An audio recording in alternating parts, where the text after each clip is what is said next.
Well, it is Brian White yet again, and he is just finished up in Muskegon, Michigan, where he had many international folks attending the show as speakers and or I don't know, participate just people that came to watch or Yeah, well, we had a whole lot of people come from Canada, which okay. was surprising and delightful. But we also had international guests who I was able to get to join us: Lars from Best in Tesla, Jan from Tesla Fix, and a last minute addition, Robin from Robin TV. Robin TV has one of the biggest German language EV channels and is he's a powerhouse. He's well respected, well regarded, has a fairly large but very loyal audience, and they got to see things that you and I would think of as pretty everyday, but are not available around the world. Yeah, so this is a very different take than anybody else has right now on what's going on, which is yeah, the Europeans have not had an opportunity to see some of the goodies that we have here in the new country, the new world. I would say it's fair to say that what you and I accept as Tesla today is something that they don't necessarily even see. Yeah. So when Jan and Robin landed in San Francisco, the first thing they did was head out to the parking lot to pick up a rented Model X with FSD. And they're like, "Oh yeah, let's do this. Let's have it." And they ran it through the paces in one of the busiest, craziest cities in the country, and could not believe it. So then they took it out of town. They had a chance to experience, because you can read about it all you want. Sure. If you watch 100 videos about FSD, you'll see 10 that say it's perfect, 10 that say it's garbage, and the 80 in the middle say, yeah, it's pretty good. Yeah. But it's not the same as experiencing it. Right. And they were absolutely blown away. So what this tells me is Europeans, at least, and I imagine this is true for every country in which Yeah. Tesla sells vehicles but does not have approval to release FSD. Which is all of them. Canada and Australia have begun rolling Yeah. out FSD supervised, but that's not the whole world. These guys are going to go back to their audiences and say, look, guys, the end is near. We can see the light The at end the end is of the near. tunnel, and of human driving, of the quest. The quest is almost complete. The light at the end of the tunnel is not an oncoming train. Yes. And they're going to tell their audience, some of whom are investors, that look, this is the real deal. I can't tell you what that means for the finance side, for the investment side. You dig a lot deeper into the investment thesis than I do, because if somebody else solves this, if let's say today Volkswagen says, guess what? We had a secret project. FSD level 5 is solved today. That means it's going to be 3 to 5 years before the first cars come out, because Because they have to how start long equipping the cars. Yeah. that's how long a development cycle is. Which means that if Tesla reaches level 4 or 5 anytime before then, or even a year or two after then, they're still number one because they've already got the fleet. So the Europeans are just waking up to this opportunity, this possibility, which means next year when we host TeslaCon in Michigan, June 21st, I think it is, we need to get some Southeast Asia, some other big channels from other parts of the world to join us, Yeah. so that they can get the word out too. Because how can they know what they don't know? You haven't experienced it. Yeah. And there was actually some news this morning, which being on the road, you might not have seen, is that parts of China apparently are either already approved or on the verge of approving, rolling out some testing. We had a report the other day at some airport, one city to an airport. I can't remember the name of the city, but that was one. And then this morning, Bloomberg was reporting that there was going to be a testing in China. So starting to happen in China. So I saw that 10 test vehicles are out for validation. Right.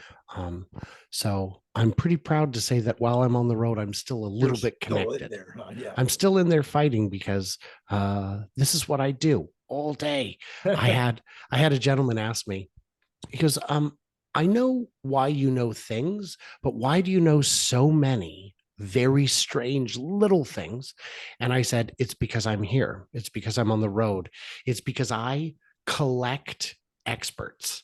And if I've got a thesis that perhaps the reason it's a 5-seater instead of a 6 is because of the screen getting in the way of the airbag, I've got a guy I can call. And Ken is a retired airbag engineer. Is that the reason? No, we would just use a kidney bean shape that goes over it. No, there's no doubt in my mind at all, Brian, that your channel should be doing 2 or 3 times what it is now. People don't understand that you are really the only on the ground reporter. I mean, Jordan to a certain extent is, but it's strictly with batteries. You're the on the ground reporter for the entire product, factories, the whole 9 yards. Nobody else is doing what you're doing. I like to think that I have a very unique niche too, in the broader sense of pulling together the economy, the stock market, the stock, and also the breaking news on Tesla, the foundational fundamentals. But your niche, for somebody to even begin to get what do you want to call it, to compete with you in your niche would take years of building up that Rolodex. They still have Rolodexes? Yeah, metaphorically. So there are people who log more miles than me. Kyle from Out of Spec is an absolute beast when it comes to covering ground. And Justin, the bearded Tesla guy, definitely logs more miles than me. But they're covering cars and the act of driving, where for me, driving is how I get from expert to expert and show to show, where I can talk with the engineers and stuff my Rolodex with people so that if I don't know the answer, I know who to call. Right. And it's very helpful. And I am very fortunate. I will let this cat out of the bag. Come to Michigan, you guys. Join our events, because if you go to a car show, if you go to a car event, if you go to any kind of event like this and you meet someone who worked in a white collar job, there's about a 30% chance they worked for someone in the car industry, Right. whether it's parts or service or manufacturing. And especially at the car shows, all of these car guys are car guys because it was their career. Mm-hmm. So it is a good place to meet them. And that's why I went to the battery show last year in Detroit, because even though I couldn't get anyone willing to go on camera, I could get any question I wanted answered. And the biggest thing I learned was which were the wrong questions. Right. I would ask, who has the best battery? And he goes, best for what? What do you need it to do? I go, well, okay, let's start easy then. Who has the worst battery? Nissan Leaf, right? And he goes, nope, still the wrong question. Worst for what? Do you want a cheap battery that's simple and doesn't require liquid cooling? The best battery is a Nissan Leaf. I'm like, oh, it was the wrong. It's like saying, which is the best Tesla? Yeah. What do you need it to do? Yeah.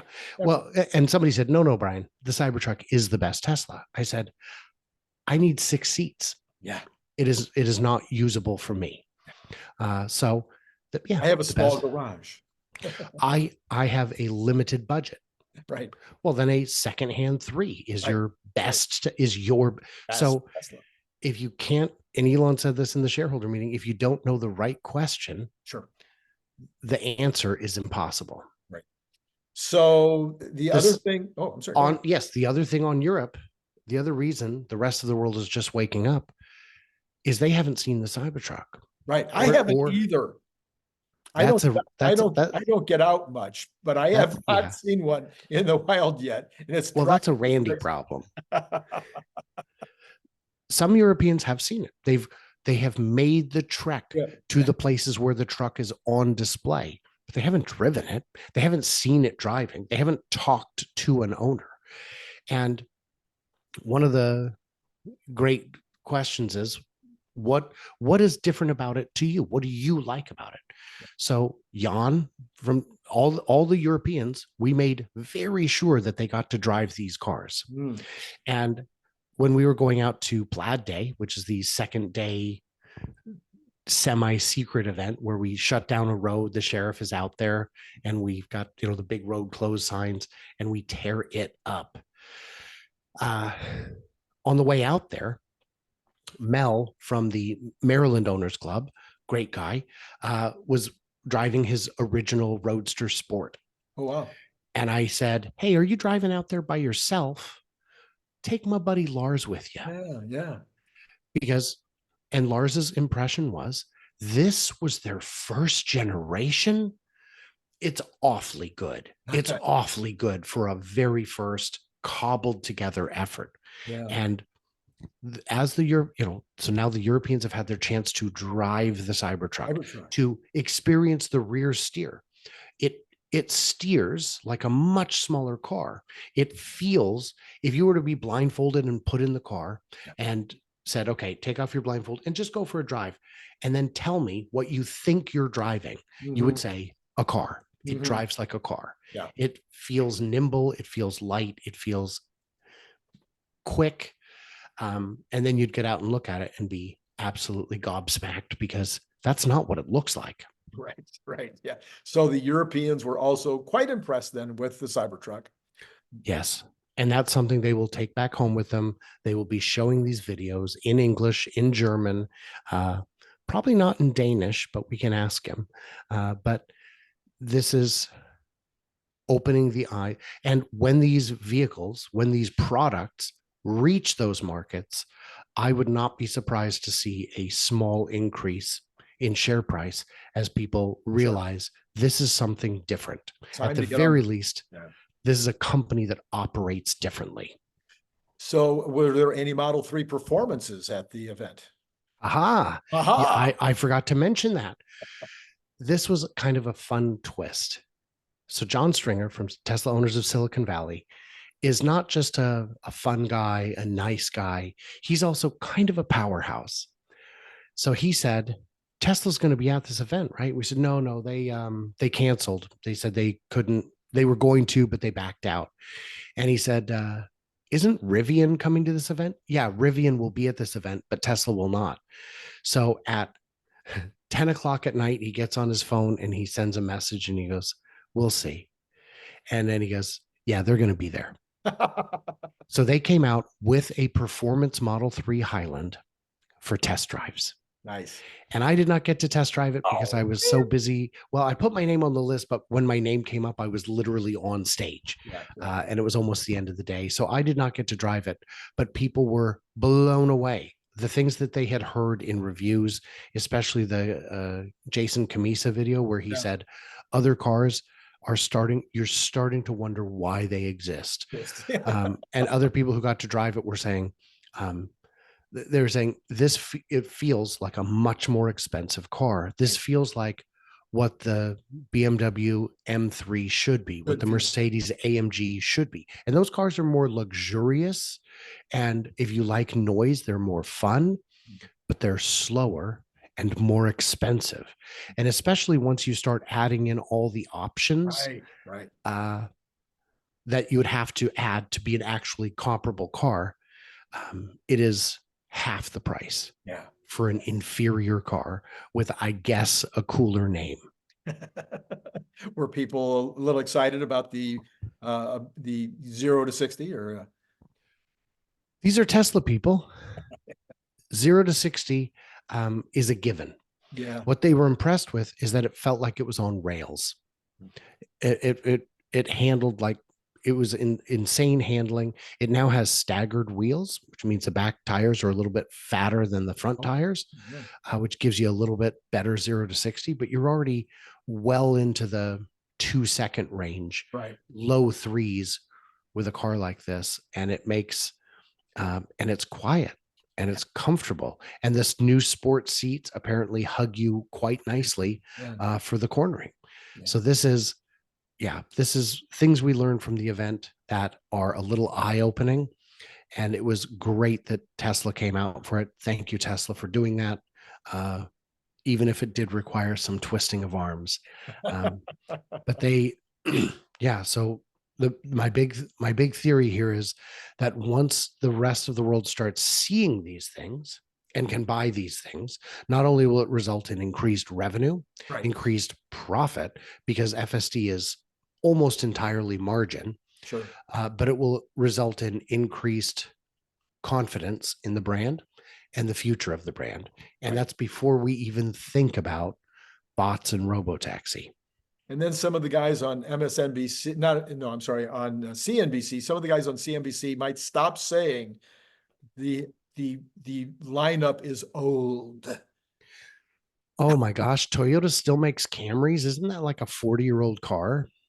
The An lineup is old. F-150, those have been around forever. Surely you've got something newer. The Model 3 Performance is brand new. Cybertruck is brand new. And that leaves, of course, the Model Y, which is, I think, that's only 4 years old? Yeah, people Yeah. forget it's still really new. It was announced wasn't it announced in 2019, March of 2019, released in March of 2020, I think, or 2021. It was something like that. It's like, it is about 4 years old, Just about, yeah. which is a normal development cycle for a normal manufacturer. Exactly. So sometimes you, in the interest of trying to pretend that you're fair and balanced, you will say dumb things that don't make sense. Except they keep repeating that one over and over again. Yeah, the lineup is stale. It's stale. We saw that with an analyst within the last year. We saw an analyst say they don't have any new products. And this was after the Cybertruck was released. And I don't know how you could say that with a straight or crooked face. I mean, it's very embarrassing. Yes, crooked. Anyway, so I'm going to leave. I believe that the number one thing that you alerted me to, because I don't think I actually heard it first person, was the idea that the Model 3 Performance makes people wonder why any other car exists. That's a great line. Why? Yeah. Why would you buy a Hellcat when you can get a car that won't break down constantly? Well, I haven't heard reliability issues with Hellcats, but I have seen drag race videos of them breaking. Yeah. Because a drive shaft is the wrong tool when you get over 700 horsepower. And then, there's a lot of, I feel like if you are trying to build a supercar and you do not have an electric drivetrain, you will not succeed. Right. Yeah. No, not anymore. No, makes no sense. Not anymore. All right, Brian, thank you as always for coming on and illuminating our world. And happy to know that the rest of the world is going to be able to be also illuminated as we start spreading the Tesla products more broadly. That's useful. Okay, and to all of you out there, thank you as always for watching. And what do I say at the end, Brian? It was good talking to you. Yeah, that's it.